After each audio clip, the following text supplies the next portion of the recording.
everybody propped up in the science fiction establishment in publishing right now is a complete psyop. Martha Wells is one of those who's been propped up over the last 10 years. They gave her award after award for her books here that now have been granted an Apple TV show called Murderbot. And I did a quick summary of it. It is a gender-confused nightmare nonsense. I have not seen one show on Apple TV.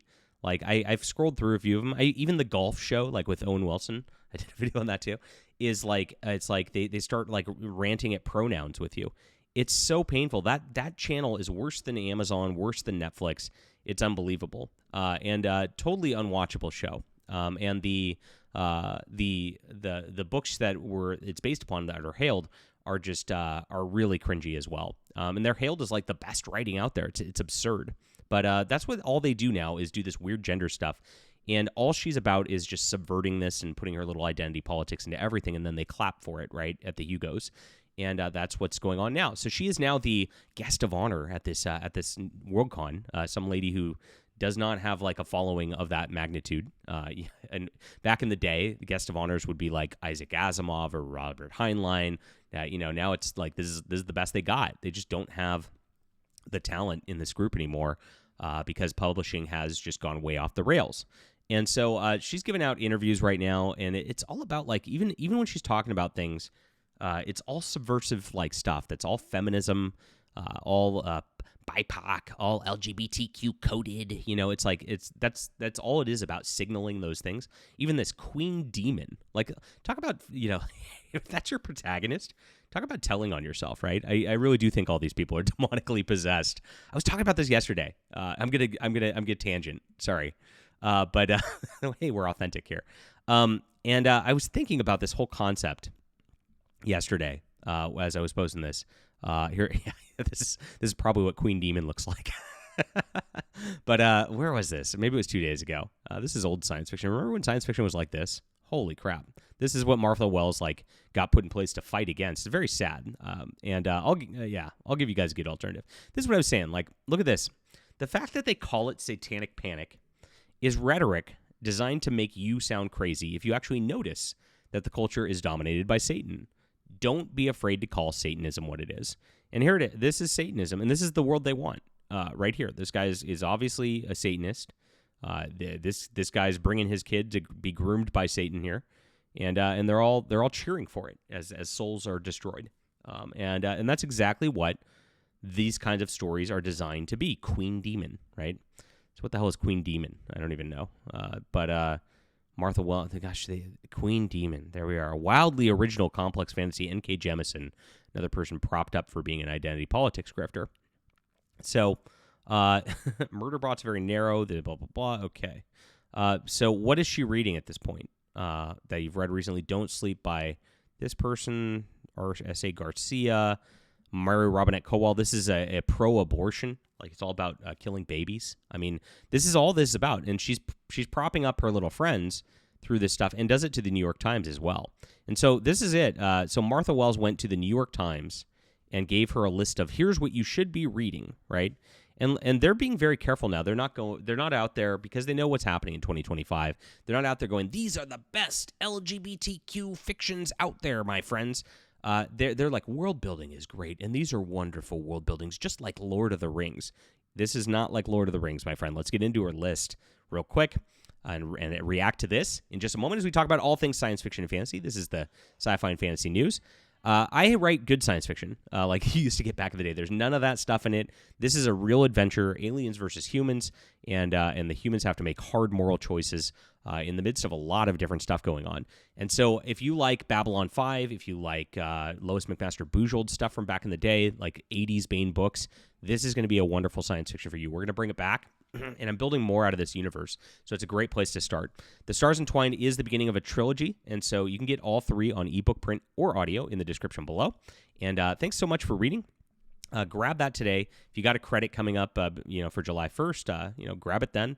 If you want to read it, it's great July 4th reading, and I appreciate you being here. It's in the description below, guys.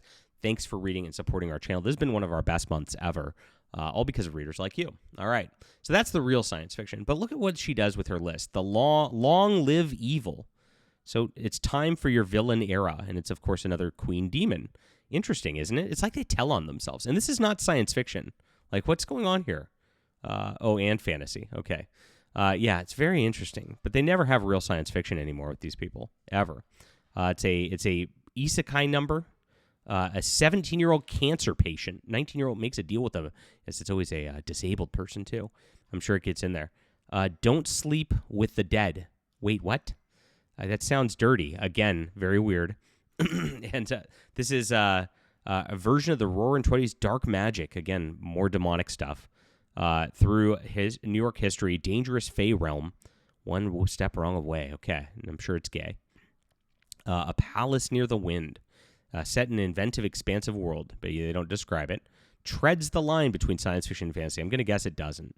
And her body's made of bark and branches, so she's like this is a pagan thing, and it's wait a minute, woman, dark magic in a deal with a woman, 19-year-old cancer woman, Sarah, is Nevo, is this a woman too? Oh yeah, wait a minute, minority woman, hold on, Moses Osi Utomi. Oh, we got to do. Oh, he's black, of course. Has to be. Woman, lesbian woman. Notice her list. Very woman. Notice this list of books. All of them are minority women for the most part, and lots of. It's all about BIPOC, LGBTQ, and feminism. All of this. There's not one white male on this list. This is what they're trying to do, guys. And this is what the New York Times wants to prop up. Want to escape reality? How's this? Yeah, that escapes reality when you've got these protagonists like this, because in reality, you're like Wakanda Forever guy is not going to be a hero doing much at all, because that's all your fantasy, correct? And this is exactly what they push all the time. And this is why science fiction and fantasy is not ringing true from mainstream publishing like Tor Books, like any of those publishers out there, Orbit, who's some of the others, Angry Robot. Yeah, I think there's one called Angry Robot. All these publishers, all they do is publish this crap.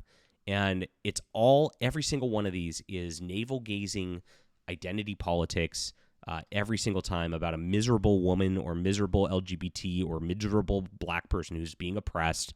And that's what it's all about every single time. Even the Murderbot thing here is about a miserable robot who hates all the humans. They're kind of insufferable, to be fair.